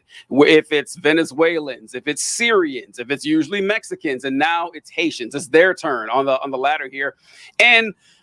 But the attack this time is that they're kidnapping your cats and dogs and eating them is so vile and targeted in the racism that someone referred to it as like, this isn't just, horrible racism. It's a touchdown dance. This is just them showing how far they've pushed the rhetoric that they can go that low, like that fucking low, and said, yeah, we can't let these people in. They're eating our fucking cats. And because, the visceral reaction that's going to get from people. And I saw this, there's this guy, his name's like Oliveira or something. And I saw a post from him this morning, and it was talking about, well, the news, they're telling you that this whole Haitians rounding up cats and eating them is nonsense. But I'm here on the ground in Springfield, Ohio, and these good folks here, they're telling me otherwise. And he's interviewing the first guy. I swear to God, I'm trying to find a way to say this without getting in trouble. The very first guy he talks to points to some supposedly, I guess, Haitian immigrants and is like, do you want to talk to him? It's like, no, I don't want to go talk to that sand. And he does say monkey. He ends up with the monkey. But I was like, that's the first line out of this guy's mouth. And it's like a 20-minute video. Like, okay, you're starting off like this. I don't think this is going to be a credible source. And one person says, listen, I saw a Haitian immigrant driving a van, and the van had 100 cats in it. He had 100 cats in there. And I'm thinking, okay, first off, how fucking big is this van? And how did you know it was 100 cats anyway? But what size is this van? Second, have you ever tried to catch one cat? Have you ever tried to catch one fucking cat? Saying about that called cats as a thing like you can't You can't herding cats. Yes, exactly. It's an actual trite. It is a trite expression. Like if you put it in a paper, like no, come up with something better because this is like the most easy phrase. Yeah, if you and 12 of your friends had all day to catch as many cats as you wanted, as you could, you would be lucky to catch 10 cats. Lucky to catch Mythbusters. They tried to herd cats and they couldn't do it. Yeah, so, yeah. I saw it on TV. That's why I feel it's right. Absolute insanity. And so what really, I wasn't surprised that this became like a standard mainline talking point from the conservatives, but I was a little shocked to see that JD Vance said something because usually, now Trump is immune to this, but usually when you get to that level of representative politics, you kind of avoid the overtly racist shit. And JD Vance, okay, John. I know exactly. Just share it. Just share it. Okay, yeah. I was like, so JD Vance said this is either the day of or the day before the debate, and he said that in the last several weeks, my office has received many inquiries from actual residents of Springfield who said their neighbors, pets, or local wildlife were abducted by Haitian migrants. It's possible, of course, that all these rumors will turn out to be false. And then, did you know what's confirmed that a child was murdered by a Haitian migrant who had no right to be there? And just go straight into, and then at the very bottom, is like a spare your outrage for fellow citizens suffering under Kamala Harris, whatever. But it's just that immediately went. TJ, go down to the next tweet. Yeah, the next thing after him, he said, I saw something. I was, there it is. That's what I was looking for. Yeah, keep the cat memes flowing. That's the part. I thought that was the end of the first tweet, but right there. So he knows it's bullshit. He knows it's false. And he's like, hey, I don't give a fuck. Share it anyway. Making fun of like one of the most underprivileged groups you could possibly imagine in the United States and vilifying them on a national stage is hilarious to me. It's fucking funny. Keep doing it. And it's like, that's where the conservative movement is at today. I guess it's always been there, but it's overtly there right now. So I did a video today where whether they're true or not. Yeah. Go ahead, Paul. I did a video today where I posted JD Vance's phone number. And I told him, like, JD Vance is very receptive to your phone call. So you better call him where you saw that, 30-ish something guy with long hair wearing a loincloth doing what looked like pull-ups on a lowercase t, exposing themselves to kids in a church. Like, just inundate him with things that are ridiculous. Like, I saw a single female with a cat. What's happening? She didn't have kids either. Like, just inundate him with ridiculousness, because one, it shows he has no experience in politics. I mean, he had no right running for Senate. Peter Thiel gave him all that money so that he won in Ohio. And boy, I'm disgusted the fact that he's my senator. But he is a horrible human being. Like, we're learning that more and more. Like, wow, this guy's something else.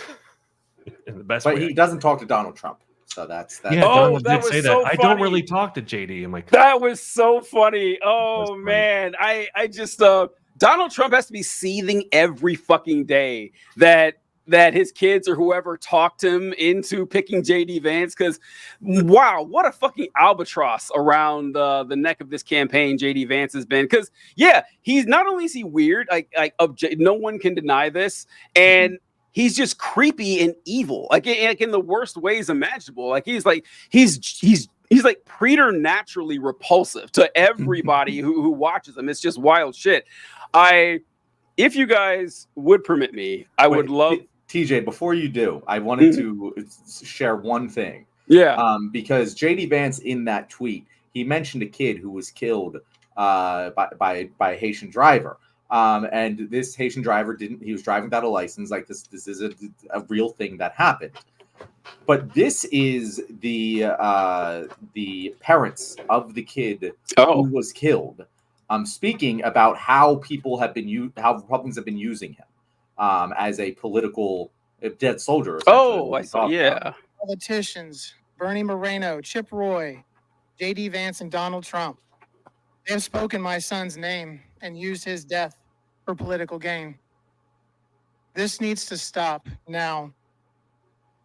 They can vomit all the hate they want about illegal immigrants, the border crisis, and even untrue claims about fluffy pets being ravaged and eaten by community members. However, they are not allowed, nor have they ever been allowed, to mention Aiden Clark from Springfield, Ohio. I will listen to them one more time to hear their apologies. To clear the air, my son, Aiden Clark, was not murdered. He was accidentally killed by an immigrant from Haiti. This tragedy is felt all over this community, the state, and even the nation. But don't spin this towards hate.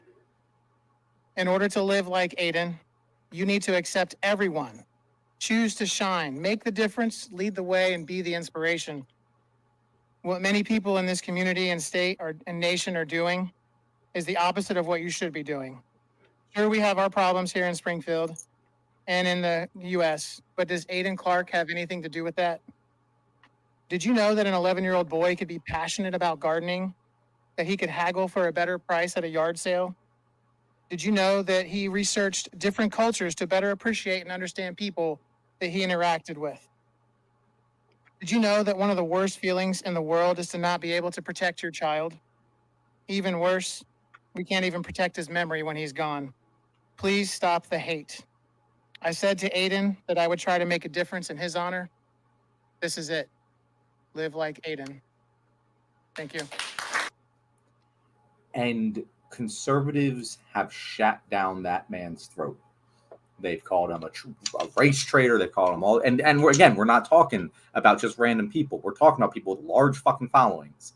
And it just really goes to show that the people they think they're fighting for and they're substantially saying they're defending, well, the parents of the kid that died are telling you shut the fuck up. And they're not going to shut the fuck up because they don't care. It's not actually about what they say it's about. It's about spreading the hate. And they'll drag that dead kid's body through the streets if it means that one more person hates Haitian immigrants. Yeah. It's like when this thing caught fire, it actually did caught fire. It caught like 24 hours before the debate. Like Trump almost missed it. Like if it had happened a little bit later, he could have like avoided this. But I remember people saying that, no matter who wins this election, like that is a very dark sign for how far we've come down this road here, where Donald Trump started like dropping the pretense of, you know, the racist language. You no longer have to say, we want to protect American jobs. You can just say Mexicans are rapists. You know, you no longer have to say, I have concerns about the Middle East. Like, no, I want to ban Muslims. Like, just go straight for it. Why not? Like, just mainline that shit. And it's just exacerbated over time. It's just gotten worse and worse. And yeah, it is just it is kind of dark seeing how this has turned out, and it's not going to get me. Even if Trump loses, which I suspect he will, it's not going to get any better. But I'm still going to make fun of him. I'm still going to do that because that's something I love to do. And of course I lost the clip right here. But all right, so I'll play this one instead. I was going to finish the clip where Trump was talking about the dogs and everything, but this is a clip I saw from CNN. And I don't know what the name of the show is, but I've seen it before, but it's kind of like a panel. And there's a Republican, anchor or, employee at CNN. And they're asking him, hey, how does this make you feel, with this the way that they're talking right here? And let's see, I'll go ahead and share what he said here. I found this quite interesting. Is the real question. Yesterday, when he said that, he wasn't being sarcastic. He wasn't being hyperbolic. He was amplifying a conspiracy theory that I think you would agree puts a target on the back of Haitian immigrants, and that it is based on racism. Would you agree on that? Anti-Black racism would be more pointed. Do you think that if there were 20,000 Scandinavians that have been sent to Springfield, people would be saying that they're eating cats and dogs and geese? I'm not going to answer for him, for his memes or anything else. But I am. But I'm asking you: do you think that conspiracy is based on racism? Because I'm not going to answer. I don't know. I don't know. That was a long pause, Scott. I mean, because I don't know the answer. And I'm not going to sit here and answer for somebody. I don't talk to Donald Trump about what the motivations are, and I don't answer to you either. But Scott, what is the answer for you? But the bottom line is. Yo, I thought that was a fantastic exchange. And my favorite part was when she asked, do you think if this was 20,000 Scandinavian immigrants, they would be spreading this "they're eating cats" thing? It wouldn't exist. It wouldn't at all. And I thought that was great. And also, this is something that we've all had to deal with ever since Trump's nomination, especially, is talking to people who people you grew up with, people that you were friendly with, and you're like, okay, you're a Republican. What are your thoughts on this? Like, does this shit bother you? And the answers are quite telling, because a lot of times you do get that long pause. And for those people, I'm actually a little more upset with, because they know it's fucked up and they know it's wrong. The ones who are like, no, Trump's great. Like, okay, they're lost. They're gone. There's nothing you can do about them. But the ones who put that pause in there, who are trying their dead level best to rationalize, how can I still support this, Bull Connor level of racism, basically, and still live with myself as a human being and say this shit out loud, even if it's what they think. They know that these thoughts aren't acceptable in polite company. And I don't know. I just thought that was interesting. What do you think, Paul?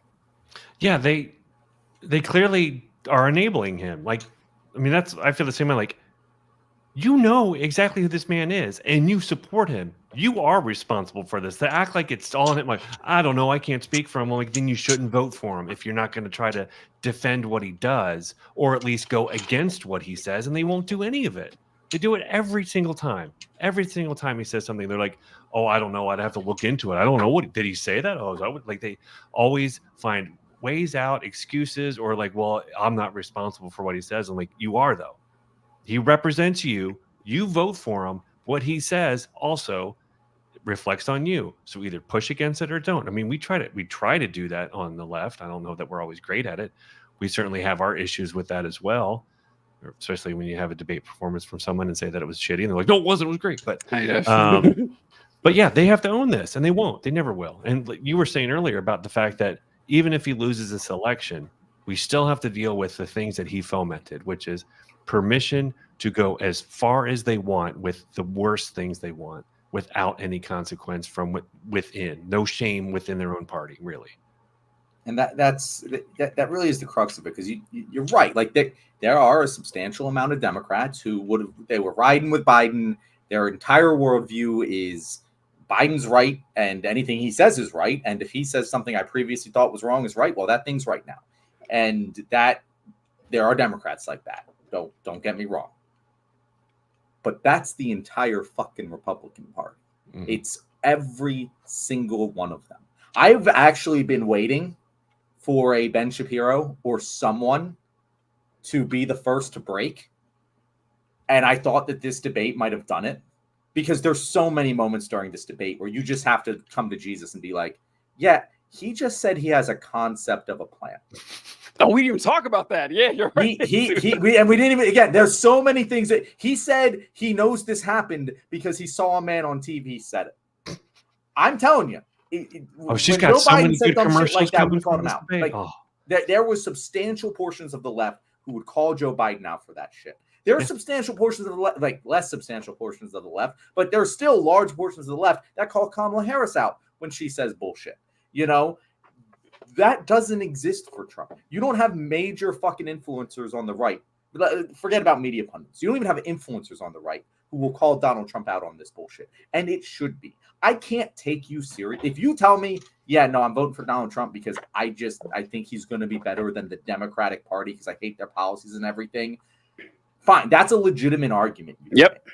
And I'll have that. I'll have that conversation with you. I'll treat you as if you're acting in good faith. But if you're going to sit here and tell me, after watching Donald Trump say he has a concept of a plan, that guy's the guy you want in office, I'm going to treat you just like the fuckers who said they wanted Joe Biden in office after the first debate, as you're just not acting in good faith. Yeah. And that's the difference between us and them, is at least we have more people like us, and also people in the actual power and in media and everything who will call our people out on that bullshit. Donald Trump just continues to get a free pass. And what happens is when he says something so absurd, everyone has to dig their heels in. And it just gets worse and worse and worse until suddenly it's mainstream media talking points that Haitians are going around eating people's pets. And causing violence against those people. I mean, it's Comet Ping Pong, Comet Pizza. It's the guy here going to the FBI. It's entirety of January 6th. All they do is create the havoc and violence of the thoughtless, careless, awful opinions that they share as if it doesn't matter. And I don't know if it's because they don't care or if it's because they are purposely wanting to cause that sort of turmoil. I think it's a little bit of both. Yeah, I think the primary problem is something that we don't stress quite enough. We do mention this, but not enough. And folks, the reality is the Trump base is the dumbest group of motherfuckers you will ever run across. Like the base of Trump support are people who are uninformed and uneducated. And I don't mean uneducated like they didn't go to college. That's not what I'm talking about. It's like they literally can't think. And it's like they don't know anything about politics. They don't know anything about the structure. They don't know anything about the rules of the system of government. They were taught in the bullshit American mythology that we all were when we were in fourth grade and never moved beyond that. They never moved beyond fourth grade in anything. Like by biology, they always say, oh, well, there's obviously two sexes because that's what I learned in eighth grade science. They never moved any further. And that's what we're stuck with. And like there's a strong correlation, like almost equal correlation between how little you know about politics and how strongly you support Donald Trump. And that follows for pretty much every single category. And that's just something that it's not polite to say out loud, that, you know, the Trump supports are, you know, double digit IQ individuals out there. But there's just I don't know how to tackle this because, well, as long as Trump is in this, he's going to activate those people. And when Trump goes away, those folks will kind of fall off. But we're kind of stuck with, you know what? Here it is. Here's how I'll put it. Here's how I can put it. Is that there are plenty of smart Trump supporters. Like I've run across Trump supporters who were intelligent, educated in all these issues, which they're the most twisted ones, honestly, the ones that actually trickle down economics doesn't work. I know it, but I love it. And those folks are the ones worried about. So yeah, it's possible that you could have smart friends who are Trump supporters. I'm not saying that. However, no matter who you are, this applies to all Americans of every stripe, every state. The dumbest person you know definitely a Trump supporter. Like, think of the dumbest person that you personally know, like the most knuckle dragging mouth breather you've ever run across. There's 100% chance that person's a Trump supporter. So think about it that way. It's just, that's the reason we're I in hate this to say situation. that that's dead accurate for me. It is.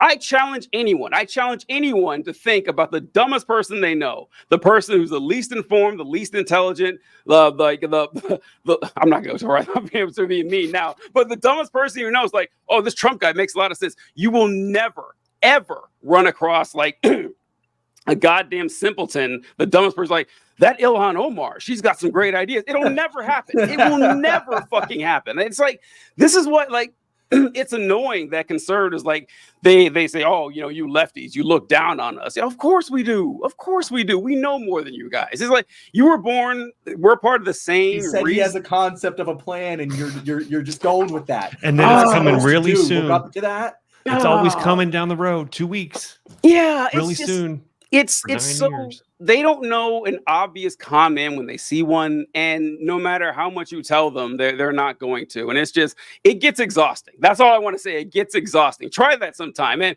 by the way, if you can't think of the dumbest person you know that's Trump supporter, you're probably a Trump supporter, and you are the dumbest person around in your friend group. I'm sorry, that's just how it is. But lost my voice there. It was my turn for my rant. My voice started cracking. I gotta do something. That's true. I think you're right about one thing. They are, when Trump goes away, God, it can't be soon enough, they will go away too, because I don't think they're real voters. I don't think they've ever been involved. I don't think they care. I think they saw him on TV. Therefore, vote for him. Me saw TV, like, I vote. Like, that's their simple, like, oh, I saw this guy. Okay, I vote for him now because he do what I like. Like, they're simple little cavemen going like, me like guy who says loud words that I like because I'm afraid. I mean, that's really it. Like, he's saying, look at the fire. Like, oh, no. And then run to their cave and vote for him. That's true. We talk about in the show all the time. Marjorie Taylor Greene is one of those people. She famously says that she never got involved in politics or voted until Trump came along. And that's what we've activated. So I guess folks like her that actually made careers out of this, we got to worry about. But the vast majority of them are going to go back to, you know, whatever the hell they were doing. I don't know. John, we've been ignoring the comments the entire show.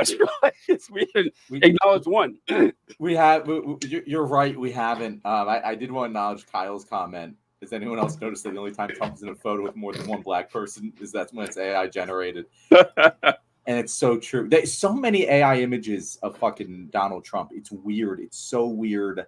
I don't know why these things have intersected, but it's so common for me to see AI images of Donald Trump. Very weird thing. It's hard to think of a president I'd more want to make AI images with. And I think about it. I mean, yeah, Trump ones are just inherently funny. Any picture of Donald Trump in it is going to get a smile out of me. Just the fact, I like that Donald Trump wears the same thing every day, like a goddamn cartoon character. That's very funny to me, that he has a uniform that he wears, a blue suit, red tie. That is what he wears. He's saving animation costs. Yeah, his closet is just like a cartoon closet. It's just nothing but the same thing over. The only other outfit you'll see Trump in is that white golf shirt that he wears sometimes. And I think we talked about this once, John, about why the white youth, because Trump is a hefty dude. You think it'd be like a black golf shirt to be slimming, but is he a hefty guy? I mean, he's 230, 6'5" or whatever. oh yeah, I know. He's 6'3", 230. Yeah. What I liked about that, someone pointed this out that I never would have caught this, but whatever they listed him as 6'3" and 238 or something, if he was 1 pound heavier, he would be clinically obese. And so they dropped it. And so I was like, okay, all right, that's kind of funny. They arrived at that number. Yeah, right. It had to be that way. But also with the white polo shirt, he also has the orange makeup. You think he'd be afraid of getting it on the shirt? I don't know. It's just kind of weird that he looks like that. And it's like, can you imagine Donald Trump wearing like shorts and a t-shirt? You can't. No. Like you can't imagine doing that. That's just his entire life. I don't know. It's not even like current Donald Trump. He's always been this way. Yeah, I don't know if I wouldn't be surprised if there are pics when he was younger. You know, maybe his 20s or something. But like, I mean, like Barney Stinson. He always wears the fucking. I can't imagine Trump in his 70s. Wait, Kyle's. I don't know. I'm 100% the dumbest person I know, and I hate Trump. Hey, you have a good friend group, Kyle. Yeah, you have really smart friends. You got a hell of a friend group. Kyle, you need to slum it a little bit. Yeah, more. yeah. I'll say this about Republicans: they can be a lot of fun.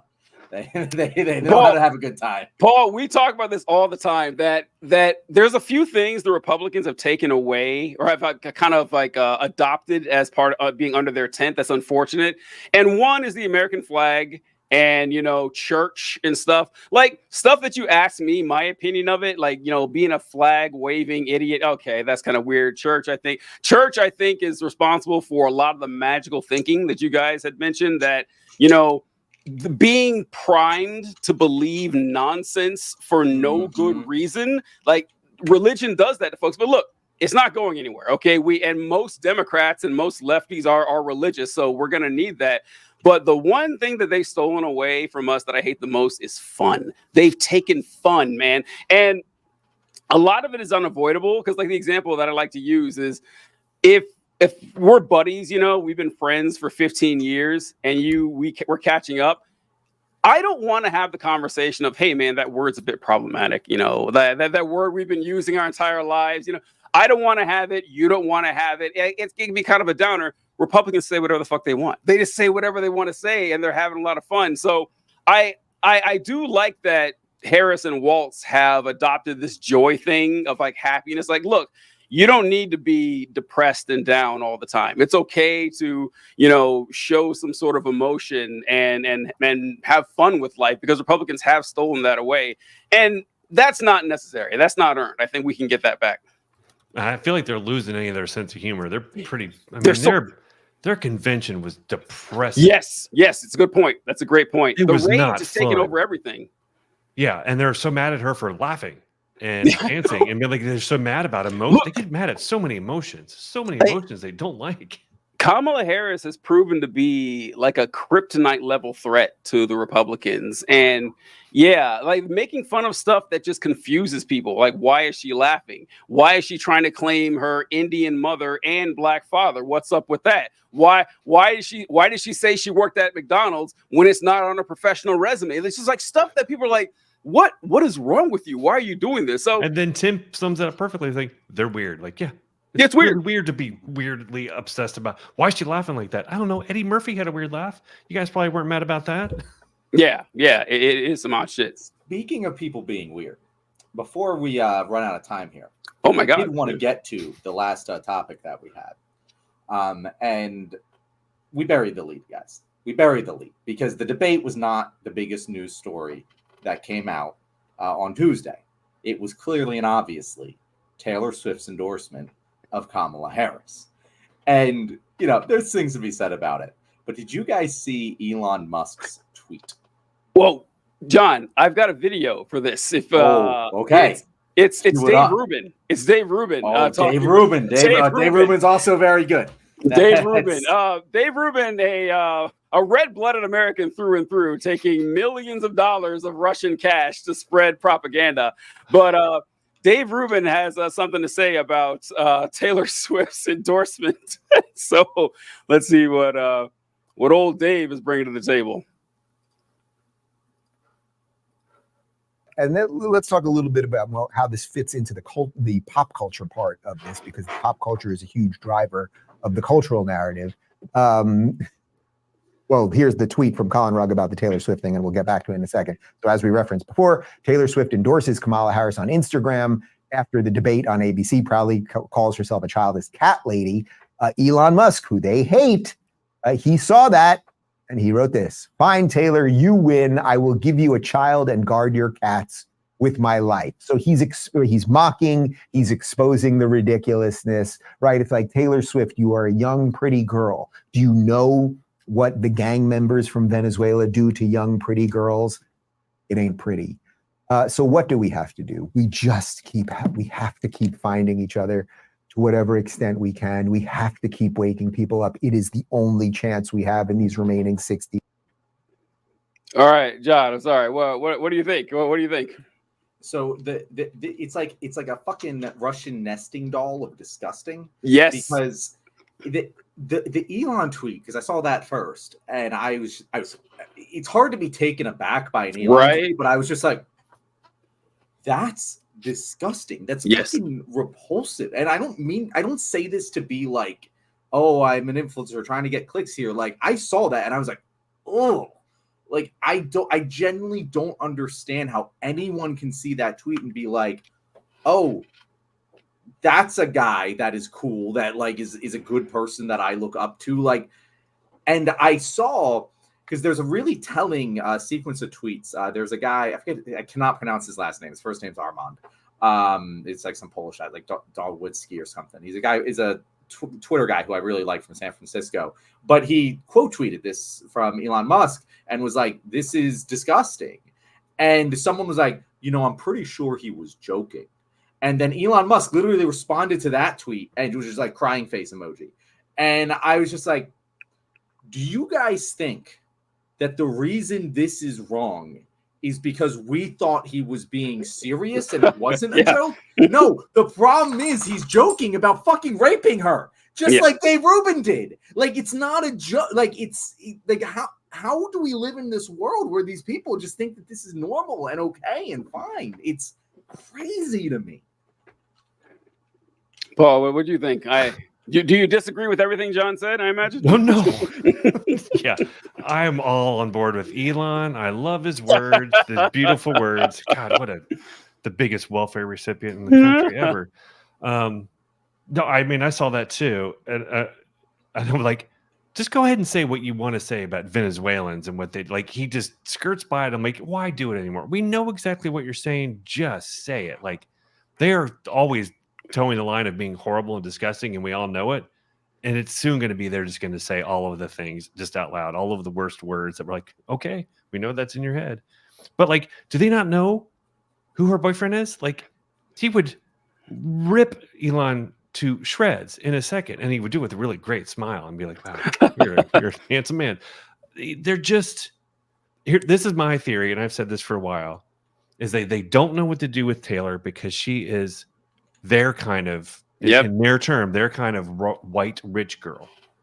So like, you should be on our side. You're rich and you're white and you liked country music. You should be on our side. And they don't know what to do with it. And then she starts dating a player. Exactly. And he's a white guy and he's handsome and he's not. They don't know what to do with it. One of the good football players. Exactly. And they don't know what to do with it. They just don't know what to do with it. And it's wonderful to see them lose their goddamn mind every time. Like, guys are weird. Yeah. We've talked about this. I think we did a segment on this, on how we talk about how all the stuff the right wing has stole from us. I love that we've stolen football from them. Like, we stole football with Colin Kaepernick, but all right, that's not doing. But man, Travis Kelce, like a corn-fed 6'5" white dude up there, like, fantastic. And then we stole former country music stars, like white, blonde, conventionally attractive women. We got everything now. Like, we've taken everything from them. And it's just wild seeing that. And with the Dave Rubin thing first, the Dave Rubin thing, why is it that Republicans so quickly revert to rape in as many times as they can? Like, as quickly as possible. Because of all the things I expected him to say, what I mean, like, hey, here's why you should support Elon Musk. It's better for your portfolio. No, because Taylor Swift is going to be sexually assaulted by a Venezuelan gang member. Like, that, it's like, what? Like, that's the argument you're going with here? So it doesn't make any sense. He just wanted to bring it up because they like doing it. And Trump Elon, does too. Say what? Trump does it too. Trump does it all the time. Yeah. And all of them are. All of them. All immigrants are. Yeah. Yeah. And with Elon Musk, I found like a way we could kind of soften, like, because John, what you said too, disgust. It was the first word I thought of when I read that. It's like, hey, Taylor, I'll give you a child. I was like, what the fuck? I was like, oh, wait, maybe he means he'll like hand over one of the kids he already has, since he doesn't watch them anyway. Like, he's got 15 kids. Why not give one to Taylor Swift? That would be a little less weird that he could do that. But going down that, but obviously not. He's like, yeah, I will end your childless status by putting one in you and watching your cats. It's just like, there's something I saw a while ago. Charlie Kirk said this, and so it's good. But Charlie Kirk was saying that, the Republicans are doing these outreach efforts or whatever, but they aren't focusing enough on white men, which is just very funny hearing that out loud. But to me, I think what the signal is the Republicans have essentially given up on the female vote. It's done. They know it's fucking over. They know that they were already behind the 8 ball anyway when it came to women voters. They know they've gotten their ass kicked by suburban women specifically. And they said, well, now they got a woman running for president, and you got the Taylor Swift endorsement. And not that they really needed it. Like Taylor Swift is going to be good for like getting people to register to vote who maybe wouldn't have. Like that's the actual, like, they would, if they were voting, She's like get out the vote. Yeah, get out the vote measure. That's where that comes in. No one's changing their mind because of Taylor Swift vote. But every time she does talk about politics, voter registration goes up, and a lot of them are going to be young women, or maybe not so young women that like Taylor Swift. So, oh yeah, that reminds me, I should go out and register to vote, and that's going to drive that forward. So the Republicans are done, which is why I think they're doubling, tripling, quadrupling, quintupling down on the most vile stuff imaginable that's going to feed into their rabid base of, troglodytes that are just, dudes who are angry, who can't get laid and have no charm, no personality, and no prospects in life. And they're like, yeah, I'm just going to, subsume myself in all this hate and see where that takes me. And Trump seems to be the guy for me. And Dave Rubin, Elon Musk are great examples of that, because those things couldn't be crafted more perfectly to scare away as many women as possible. So yeah, that's where I think this is going. It's pretty dark. And TJ, I want to say one last thing. I didn't realize this because I didn't watch the full clip. I just watched what he said about Taylor. What Dave Rubin said at the end there, I'm surprised you didn't mention it, because it's definitely your lane. Mm-hmm. But he sounded exactly like a televangelist. Oh, He was like, and we need to get out there and find each other, and talk to people, and be missionaries for this cause. Like that, it was like a cult leader. It was a call to action, yeah. But like that's the thing. All of their shit, and this is why they're cooked right now, is because they've gotten so online that they just think that their bubble is reality. They and this happened to the left. This happened to the left in the late 2010s, where like people thought that defund the police was reality in America, and you had left-leaning politicians who got fucked by that. And you're seeing it. The pendulum has swung back, and the super online conservative culture has hit the mainstream, but the normal people don't even understand this. They don't understand the language these people are speaking, and these people don't think that they're weird. And that's why the weird thing has been so effective, because it's true. And any normie fucking average American sees Elon Musk saying, oh, it's okay, Taylor, I'll give you a child. And it's like, that's fucking weird, bro. Why? I don't even understand why you would say that. Yeah, it's gross. Just like, it's some vile shit. Oh, all right, that's gonna bring an end to us today. Paul, we do this thing here on the show, one of our many recurring bits here, in that when we do our closeout, John says that, hey folks, thanks for watching the show and everything, and then he'll say we've been joined by our guest Paul, and you can plug your content, and then after you're done, I'll put a button on at the end of the show. So are we ready? Let's go. All right, guys, thank you so much for making it to the end of this video. You genuinely have no idea how much that helped the algorithm. And if you're here right now, I'm sure you were here for our live stream of the presidential debate, which you probably just heard us talking about. Definitely be here for the next one if it happens, if Donald Trump is not a fucking chicken. Now, if you want more excellent content like this and you loved our guests, Paul, tell people where they can find you.